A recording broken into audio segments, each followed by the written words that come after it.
Hari Om Tat Sat. Welcome to Swami Jyotirmayananda Society, our journey to self realization. Please subscribe for the mystical meanings and to enjoy daily satsang. We are currently exploring the book Guru Bhakti Yoga from Swami Sivanandaji, our Param Guru, and we will continue that journey. Here are some letters and advice on Guru Bhakti that Swami Shivananda ji had written in 1942-43 to some of the aspirants. This was to few devotees on 1st of May 1942. He said, "Blessed aspirants, do not argue. You will not gain anything. Sit before the spiritual preceptor or any Mahatma quietly and meditate. Let the soul speak to the soul. All your doubts will be cleared by themselves. You will have good spiritual experiences.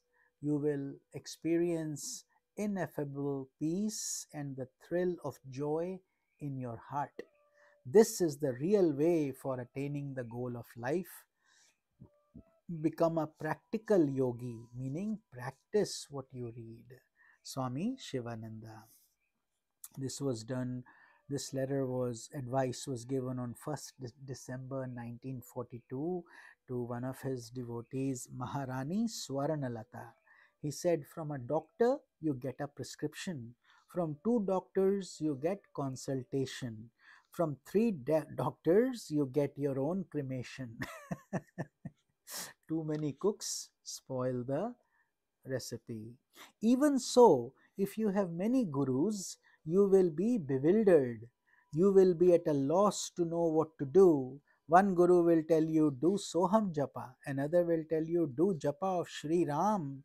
A third will tell you, "Hear Anahata sounds." You will be puzzled. Stick to one guru and follow his instructions. Swami Sivananda. This was written on 1st of May 1943 to his disciple Mahadev. He says, "Beloved Mahadev, realization cannot come to you as a miracle done by your guru. Lord Buddha, Lord Jesus, Rama, Tirtha have all done sadhana, meaning put in your practice, get the blessings from the Guru, be sincere and put in your effort." Lord Krishna asks Arjuna to develop vairagya, dispassion, and then do abhyasa, meaning practice. He did not say to him, "I will give you mukti now, I will liberate you right away." Therefore, abandon the wrong notion that your guru will give you samadhi and mukti.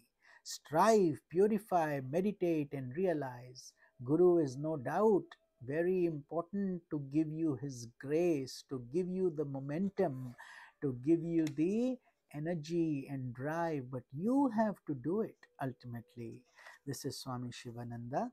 Let's enjoy the introduction of Guru Bhakti Yoga that Swamiji has written. He says, "Knowledge is a subject object relation. It is a process and not being. All processes are movements brought about by an interaction of external stimuli and internal condition. The rise of knowledge in an individual is a mysterious process affected through such interaction." That's how we learn things we don't know and we grow. No doubt, knowledge in its essential nature is universal and does not admit of any process. But by the rise of knowledge, what is meant is not the existence of this transcendental awareness, but the process of the manifestation of it in the relative individual. The highest knowledge is called Swarupa Jnana, or knowledge of being as such, to know who you are, your identity.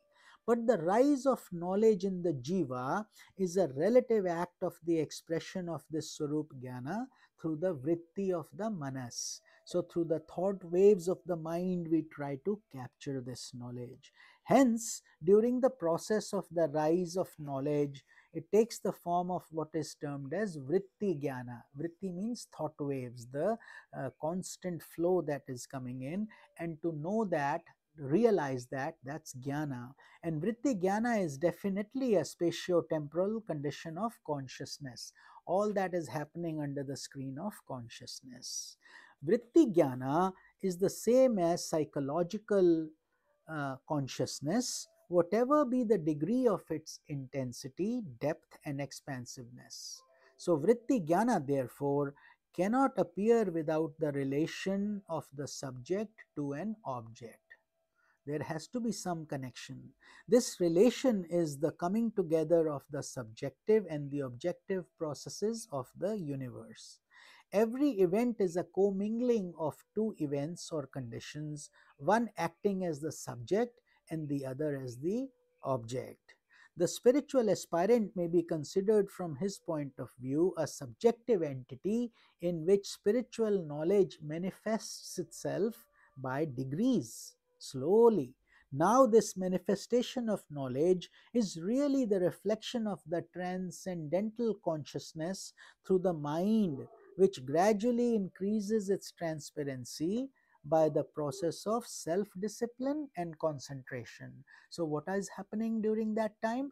You are purifying the mind by your concentration and self discipline. It is the difference in the degree of transparency. Therefore, things start becoming cleaner and clearer in the mind that is responsible for the difference that we notice in the degree of intensity of the manifestation of knowledge. As every event, in order to take place, requires an external agency, the aspirant is in need of a guru or a teacher, spiritual preceptor, to enable the manifestation of the knowledge within him. The disciple and the guru are two complementary entities or bits of universal processes that are acting on each other in a reciprocal manner. So the guru helps the disciple, and the disciple helps the guru in a way that the guru becomes an instrument to disseminate spiritual knowledge. The factors that bring about the rise of knowledge and the discipline are the receptive capacity of the disciple and the consciousness force of the guru. There cannot be such a knowledge interaction if the psychic condition of the disciple is not well prepared and made ready to fit in the nature of the entry of the consciousness of the guru into it. So the disciple has to open up, work, do his work, and also accept the guru's energy in him through the consciousness. This condition has to be fulfilled when any event in this universe takes place. No interaction of any kind can take place where anywhere unless two complementary phases of the universal process come together. That knowledge can rise of its own accord from within by self analysis, and that an external guru is not necessary at all is not a universally accepted tenet. History has shown that the educational process is in great need of the intense activity of teachers in any branch of learning. That's why we have teachers in music, science, computers, worldly learnings, how to make money, etc. But then you have teachers in the spiritual realm who connect you to the most precious um, development, which is knowing who you are, the essence of you, and then connect you to God. Such a guru is the real guru, true teacher that takes you beyond intellectual knowledge. So, if knowledge can naturally rise in everyone without any aid whatsoever, there would be no need for schools, colleges, universities in the world. Even those who try to propound this misleading theory of the self competency of the individual who can act independent of teachers are persons who themselves have been trained by teachers. They would not be speaking like that unless they themselves went to school and they learned, etc. Yes, the effort on the part of the disciple or student is not in any way a small factor in the revelation of knowledge. So, both have to work hard, the guru in the dissemination and the disciple in the reception and his self effort. It is as important as the need for instruction by a teacher. In this universe, the subject and the object stand on the same level of reality, which fact is proved by the possibility of a mutual interaction of the two. There is no reaction between forces of different planes of consciousness, though in the case of the action of the Guru, it is possible that he may focus his higher consciousness through the medium of a lesser plane in which the disciple is placed, in order to bring about the required transformation in the mind of the latter. So the Guru has to adapt and adjust according to the qualification of the aspirant. If the aspirant is in its very early stages, he has to come and teach at that level. This process of the action of the Guru's consciousness is called Shakti Sanchar, or the descendant of movement of the power of the Guru in the disciple. This is why we say it's Guru Kripa, his blessings, his Shakti, his energy. There are cases where Gurus have even done sadhana for the evolution of the disciples by bringing about the purification of the mind of the disciples through direct intervention of a higher consciousness. Because Gurus are full of compassion, they pray for the disciples who are struggling. There are people who carp and say we can find out good and evil, right and wrong, truth and falsehood by consulting our conscience. There is no need for an external guru, they say. It should be remembered then that the conscience will not help a person in attaining to correct understanding unless he has reached the highest of purity and desirelessness. So that cannot come automatically. It will take guidance and proper understanding. The impure conscience cannot give right suggestions, it itself is tainted. The animal conscience cannot direct a person to spiritual knowledge. One's reason and intellectual convictions are tremendously influenced by one's subconscious and unconscious mind.